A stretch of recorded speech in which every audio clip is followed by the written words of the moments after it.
To switch pages, use your imp to select the different tabs at the top of the menu. Maybe we'll find something on the physical properties page that'll tell us why the bridge falls down. Its icon is a Newton's cradle, like one of those desk ornaments where the little metal balls bash into each other. Select it with X. This page contains the sculpture's physical properties and attributes. There's a lot of buttons and sliders here, but the one we're interested in is the top one. Aha! I thought so. Someone's gone and switched on the movable option. OK, I admit it, it was me. Well, it wouldn't be much of an adventure if Connie could just stroll across the bridge, would it? Making the bridge or any sculpture movable means it becomes physical. That means that forces in the scene, like collisions, the imp, or in this case gravity, can move it. Luckily, we can stop it from falling down by adding a connector to it, which is exactly what we'll do in the next step once you're ready to move on.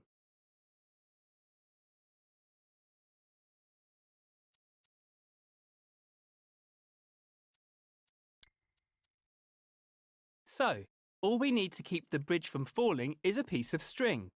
Not just any piece of string, though. What we in the dream shaping business call a string connector.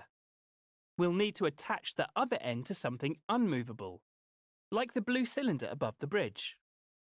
Start by moving your imp with the left and right sticks until you can see the top of the bridge and the bottom of the blue cylinder. Make sure your scene is rewound. Click L3 if it isn't. Now open the Assembly menu and select the 3 connected squares to open the Gadgets menu. Look for the button with the joint icon, which will take you to the Connectors submenu.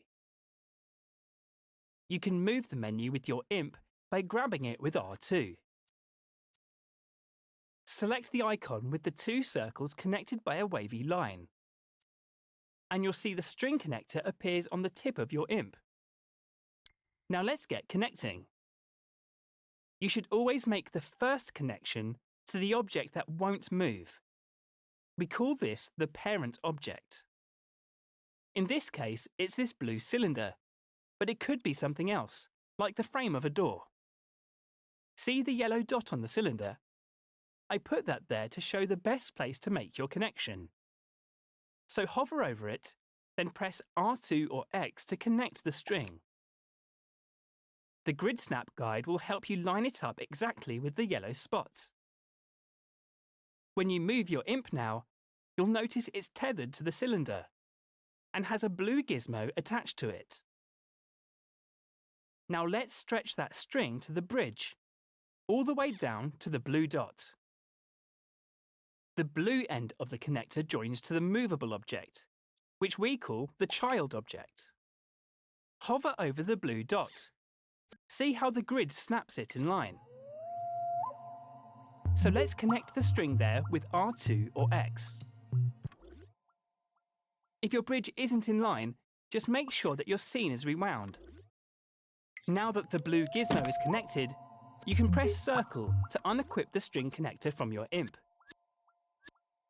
And there you have it. The cylinder and the bridge are connected. Click R3 to play the scene and check that it's working. Well, it looks a bit wobbly, but nothing Connie can't handle. Switch over to play mode and have a go.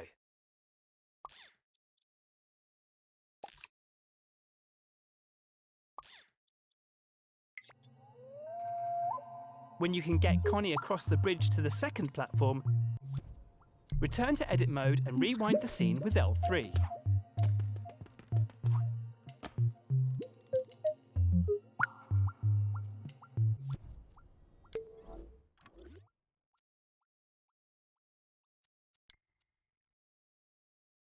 Time to get Connie over to the third platform. The small pink platform and the blue step aren't much use to her right now. But if we make the platform move backwards and forwards, she can hop on it and cross over. To do that, we'll need a connector called a piston. Go to the Assembly menu, then the Gadgets menu. You'll find the piston in the Connectors section. It's all the way over on the left and looks like, well, a piston. Now that it's equipped on your imp, you can start connecting. First, press R2 or it's like, well, a piston. Now that it's equipped on your imp, you can start connecting. First, press R2 or X to join it to the blue parent object. I put a yellow dot on it to show you the best place to connect to it. Next, connect the blue end to the child object, the floating platform. See how GridSnap keeps the joint perfectly straight. Hover over the blue dot, then press R2 or X. Remember, the child object is the part that needs to be able to move. So when you join a connector to its child object, that object will automatically become movable. When you've placed the piston, press circle to unequip the piston connector. Click R3 to test the connector. That's more like it. The piston is now moving the platform back and forth. Rewind the scene with L3. Connie might be a bit put out jumping on that. Let's calm the piston down a bit. We'll need to open the piston's tweak menu. So hover anywhere over it, hold L1 and press square.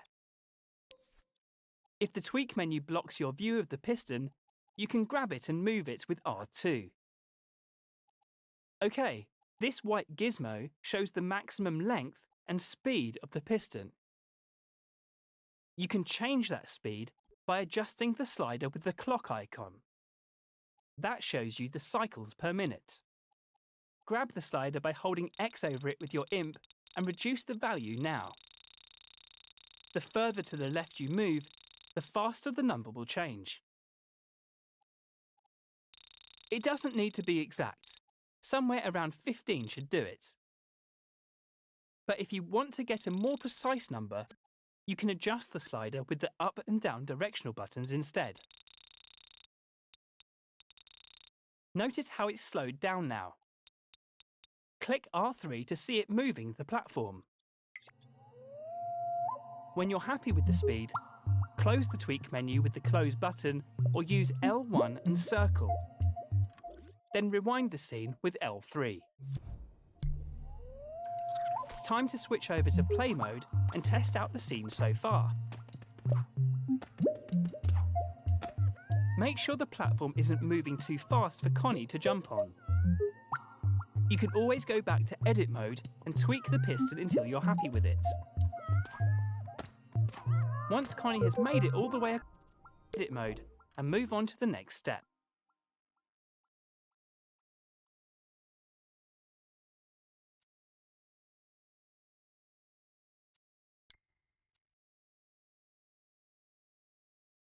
All right, there's just one more gap for Connie to cross, and we have a plank and a step we can attach it to. For the plank to drop down, we'll need it to pivot like a hinge, which means we'll need to use a bolt connector this time. Go into the Connectors section in the Assembly menu and select the icon with the nut on it. That's the bolt connector.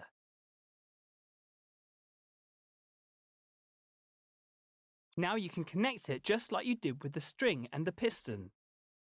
And because I'm such a nice teacher, I've put some yellow and blue dots so you can see where to make the connections. They're quite close together this time, so better move in for a good view. Remember, you can use the grab cam, R1, to zoom in close. As always, connect the parent object first, the yellow dot. Then you can connect the child object with the blue dots. The GridSnap guide will keep the bolt nice and straight, so you don't have to worry about that. Once it's all connected, you can unequip the bolt connector using the circle button. You've probably noticed there's a purple gizmo halfway along the bolt. That's the pivot around which the bolt will rotate. Click R3 and see how it's all working. Well, that's not right, is it? Looks like we need to reposition the pivot to get the plank moving how we want it. Click L3 to rewind the scene and reset the plank. Now go ahead and grab the purple gizmo with R2 and move it so it's lined up alongside the blue one. You can also rotate the pivot by grabbing it with L2, so try doing that R2 and move it so it's lined up alongside the blue one. You can also rotate the pivot by grabbing it with L2, so try doing that now. Keep rotating until the shaft through it lines up straight with the blue gizmo. The grid snap guide will help you line it up exactly. Switch over to play mode to test it out. If you've done it correctly, blue gizmo, grabbing it with L2, so try doing that now. Keep rotating until the shaft through it lines up, grabbing it with L2, so try doing that now. Keep rotating until the shaft through it lines up straight with the blue gizmo. The grid snap guide will help you line it up exactly. Once it's all lined up, switch over to play mode to test it out. If you've done it correctly, the plank should balance upright. Connie will need to push the plank down, unless, of course, the plank isn't long enough. Oh well, switch back over to edit mode and rewind the scene. We'll sort out the plank in the next step.